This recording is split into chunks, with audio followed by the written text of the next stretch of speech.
Baik, ya. Yang pertama, dalam duel biasanya yang maju adalah orang-orang yang memiliki kedekatan kekerabatan dengan pemimpin tertinggi, ya. Itu untuk menunjukkan pride, kebanggaan, dan memang salah satu ya, ciri menonjol dari Bani Hashim dan Bani Muthalib, mereka memiliki ahli-ahli duel terbaik. Ya, jadi kalau Sayyidina Umar ini memang keahliannya bukan duel sebenarnya. Ya, kalau keroyokan dia mampu hadapi, gulat dia juga mampu hadapi, tapi duel di dalam perang itu memang bukan Bani Adi. Ya, Bani Adi itu tadi orangnya ahli dalam menjadi safir atau menjadi duta besar untuk melakukan negosiasi-negosiasi dan perundingan-perundingan. Nah, di dalam perduelan itu memang yang jago adalah Bani Hashim dan Bani Muthalib, dan saat itu menjadi kebanggaan tersendiri karena yang maju adalah kerabat-kerabat Rasulullah. Jadi di sana ada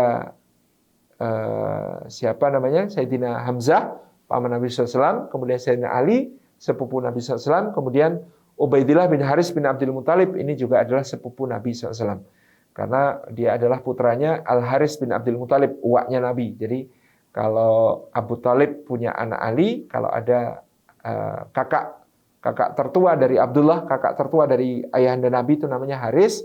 Haris ini punya anak namanya Ubaidillah di antaranya yang kemudian juga ikut berduel pada saat itu, sehingga tiga-tiganya berhasil mengalahkan lawan-lawannya, meskipun pada awalnya Ubaidillah keteteran, ya, karena dia harus melawan Walid bin Utbah bin Rabi'ah. Jadi Utbah bin Rabi'ah, Syaibah bin Rabi'ah, dan Walid bin Utbah kemudian tewas dalam perang Badar ini, yang akan membuat Hindun binti Utbah, istri Abu Sufyan, yang merupakan putri dari Utbah bin Rabi'ah, ini menjadi sangat dendam kepada Sayyidina Hamzah yang telah membunuh ayahnya pada perang Badar, sehingga pada perang Uhud dia bersumpah untuk mengunyah-ngunyah jantungnya Sayyidina Hamzah. Ya, jadi memang duel ini biasanya kaitannya dengan pride dan posisi kedudukan orang-orang tertentu di sisi pemimpin tertinggi. Maka pada saat itu yang maju adalah 3 orang yang kita sebutkan tadi.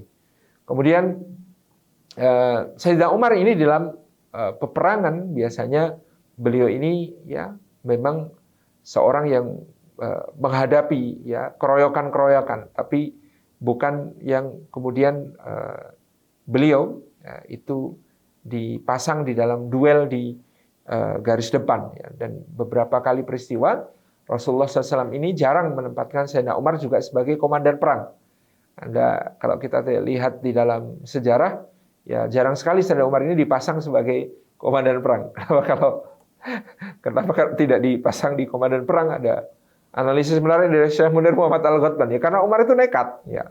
Ya, dia di dalam perang tidak berpikir tentang strategi supaya menang, tapi mati syahid pun oke lah. Masalahnya kalau dia adalah panglima kok yang dipikirkan mati syahid, ya kasihan anak buahnya gitu. Jadi yang jadi komandan-komandan perang itu ya memang ya dipilih orang-orang yang memiliki kecenderungan sebagai komandan perang, bukan kecenderungan ya sebagai pribadi yang semata-mata pemberani dan suka tangguh dalam duel seperti Sayyidina Umar. Ini yang kemudian kita lihat.